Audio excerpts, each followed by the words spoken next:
नमस्कार मित्रांनो, मी अमित माळगावे. मित्रांनो, मुख्यमंत्री लाडकी बहीण योजनेचा जुलैचा हप्ता वितरित करण्यात आलेला आहे मित्रांनो. परंतु या महिलांना, ज्या काही महिला अपात्र करण्यात आलेल्या आहेत, अशा महिलांना जो हप्ता जो आहे हा वितरित करण्यात आलेला नाही. तर मित्रांनो, अशा लाखो अर्जांची आता पडताळणी होणार आहे.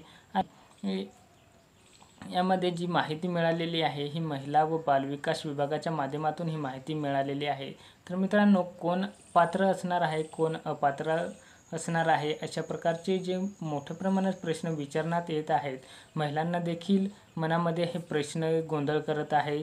तर मित्रांनो, ज्या काही अर्जांची आता छाननी करण्यात येणार आहे, अशा अर्जांसाठी काही मार्गदर्शक सूचना देण्यात आलेल्या आहेत. त्या मित्रांनो आपण व्हिडिओमध्ये बघणारच आहे. तसेच मित्रांनो, 1/25 रोजी जी काही महत्त्वपूर्ण अशी बैठक घेण्यात आलेली आहे, अशा बैठकीनुसार काही मार्गदर्शक सूचना निर्गमित करण्यात आलेल्या असून कोण अपात्र आहे, कोण पात्र आहे हे ठरवण्याची जी भूमिका आहे ही देण्यात आलेली आहे. तर मित्रांनो, चला तर हे मार्गदर्शक सूचना कोणत्या आहेत हे आपण व्हिडिओमध्ये बघूया. तर मित्रांनो, व्हिडिओ महत्त्वाचा आहे, शेवटपर्यंत नक्की बघा. चॅनेलवरती पहिल्यांदाच आले असाल, चॅनेलला सबस्क्राईब करा, जवळची बेल आयकॉन ऑलवरती प्रेस करून ठेवा, कारण अशाच महत्त्वाचे व्हिडिओ आपल्या चॅनेलवरती बघायला भेटत असतात. तर मित्रांनो, चला तर हा महत्त्वपूर्ण व्हिडिओ आपण सुरू करूया. मित्रांनो, मुख्यमंत्री माझी बहीण लाडकी योजनेच्या अर्जाची छाननी करण्याकरिता मार्गदर्शक सूचना देण्यात आलेल्या आहेत. दिनांक 1/8/2025 रोजी माननीय सचिव महोदय, महिला व बालविकास मंत्रालय यांच्यामार्फत ऑनलाईन बैठकीनंतर सूचनेनुसार या ठिकाणी काही मार्गदर्शक सूचना देण्यात आलेल्या आहेत.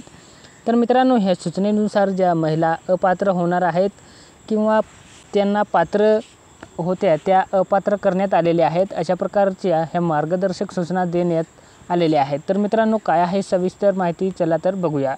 मित्रांनो, नंबर 1, नारी शक्ती दूत ॲपवर लाभार्थ्याचे वय हे दिनांक 1/7/2024 रोजी 21 वर्षे पूर्ण नसेल तर लाभार्थ्यास अपात्र करावे.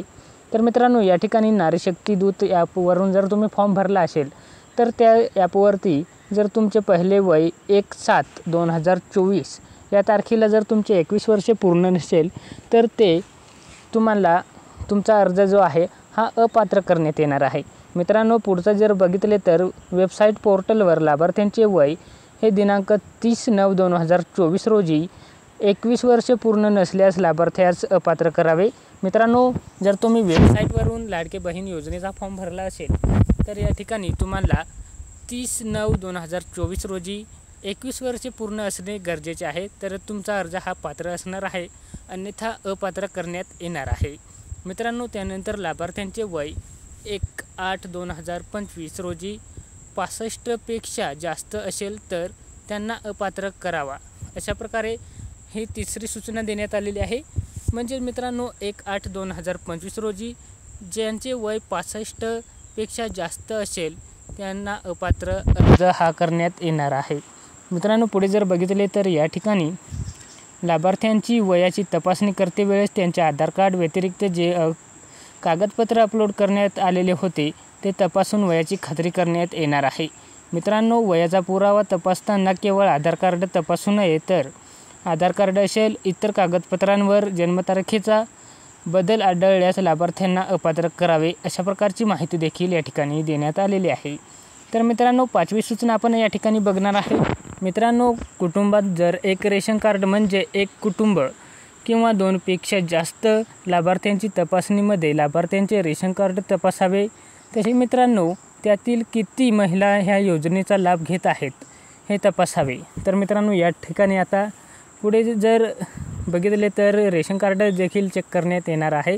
जर 2पेक्षा जास्त लाभार्थ्यांची तपासणी करत असताना रेशन कार्डमध्ये तपासण्यात येणार आहे की किती महिला ह्या योजनेचा लाभ घेत आहे, अशी प्रकारची तपासणी या ठिकाणी करण्यात येत आहे. आणि मित्रांनो, शासन निर्णयानुसार जर बघितले तर एक कुटुंबातील एक विवाहित आणि एक अविवाहित महिला या योजनेचा लाभ घेऊ शकता आणि त्यांचे अर्ज हे पात्र असू शकता. तर मित्रांनो, अशा प्रकारे पुढे जर बघितले तर माननीय सचिव यांचे ऑनलाईन बैठकीनुसार सूचनेच्या नुसार जर एका कुटुंबात एक विवाहित आणि एक अविवाहित महिलेपेक्षा जास्त महिला लाभ घेत असतील तर कुटुंबातील सदस्यांनाच विचारून पात्र किंवा अपात्र ठरवावे अशा प्रकारची सूचना देण्यात आलेली आहे। तर मित्रांनो, या ठिकाणी अशा सांगण्यात आलेले आहे की जर एका कुटुंबात एक अविवाहित आणि एक विवाहित ह्याच्यापेक्षा जर जास्त महिला ज्या लाडक्या बहिणी योजनेचा लाभ घेत असतील तर त्यांना पात्र ठेवायचे की दुसरे कोणाला पात्र ठेवायचे असे विचारून जे 2पेक्षा जास्त अर्ज असतील ते अपात्र करण्यात येणार आहे। तर मित्रांनो, या ठिकाणी जर बघितले तर लाभार्थ्यांना मुख्यमंत्री माझी बहीण लाडकी योजनेचा लाभ चालू केल्यानंतर रेशन कार्डमध्ये बदल केलेला असल्याचे जुने रेशन कार्डप्रमाणे कुटुंबातील महिलांची संख्या ग्राह्य पकडावी। तर मित्रांनो, या ठिकाणी जर तुम्ही लाडकी बहीण योजनेचा लाभ घेत असाल तर तुम्हाला या ठिकाणी जुन्याच रेशन कार्डनुसार तुमची तपासणी करण्यात येणार आहे। मित्रांनो, कुटुंबातील 2 विवाहित महिला जर योजनेचा लाभ घेत असतील तर त्यातील एक महिला ही महिला अपात्र करण्यात येणार आहे। नुसार स्पष्ट करण्यात आलेले आहे की एका कुटुंबातील सासू आणि सून अथवा किंवा 2पेक्षा जास्त जावा लाभ घेत असतील तर त्यातील एक महिला जी आहे ही पात्र करण्यात येणार आहे आणि इतर अपात्र होतील अशा प्रकारची सूचना देण्यात आलेली आहे। मित्रांनो, दुसरे उदाहरण या ठिकाणी देण्यात आलेले आहे। कुटुंबातील 2 बहिणी लाभ घेत असतील तर त्यातील एक बहीण ही अपात्र करण्यात येणार आहे। मित्रांनो, त्यानंतरची सूचना देण्यात आलेली आहे, लाभार्थी ही व्यक्ती परप्रांतीय असेल तर त्यांना देखील वरील प्रमाणेच निकष हे लागू असणार आहेत। मित्रांनो, त्यानंतर बघितले तर लाभार्थी जर स्थलांतरित असेल किंवा अस्थलांतरित असेल या ठिकाणावरील एकात्मिक बाल विकास प्रकल्प अधिकारी यांच्यामार्फत लाभार्थ्याची तपासणी करून घ्यावी। तर अशा प्रकारे सूचना देण्यात आलेली आहे। आणि त्यानंतर मित्रांनो, स्थलांतरित ठिकाणी जर लाभार्थीबद्दल कोणतीही माहिती एकात्मिक बाल विकास अधिकारी यांना अवगत झाली नाही तर ते लाभार्थी अपात्र करावे अशा प्रकारची देखील सूचना निर्देश या ठिकाणी ऑनलाईन बैठकीमार्फत देण्यात आलेले आहे। तर मित्रांनो, अशा प्रकारे आत्ता कुठल्या यादीला बळी पडू नका किंवा हे याद्या ज्या आहेत ह्या फेक आहेत, तुम्ही अपात्र झाला आहे अशा प्रकारच्या अफवा झालेल्या आहेत। कुणाला पण OTP देऊ नये। OTP मागत असेल तर त्याला ठणकावून सांगा की मला याबद्दल काही घेणं देणं नाही अशा प्रकारे त्यांना ठणकावून सांगा, मी OTP देत नाही, मला काही त्याची गरज नाही। जेव्हा माझा अर्ज अपात्र करण्यात येईल तेव्हा माझे जे काही मिळणारी रक्कम ही बंद होईल, नंतर मी ती कशा प्रकारे चालू करायची आहे हे मला अवगत आहे अशा प्रकारे तुम्ही सांगू शकता।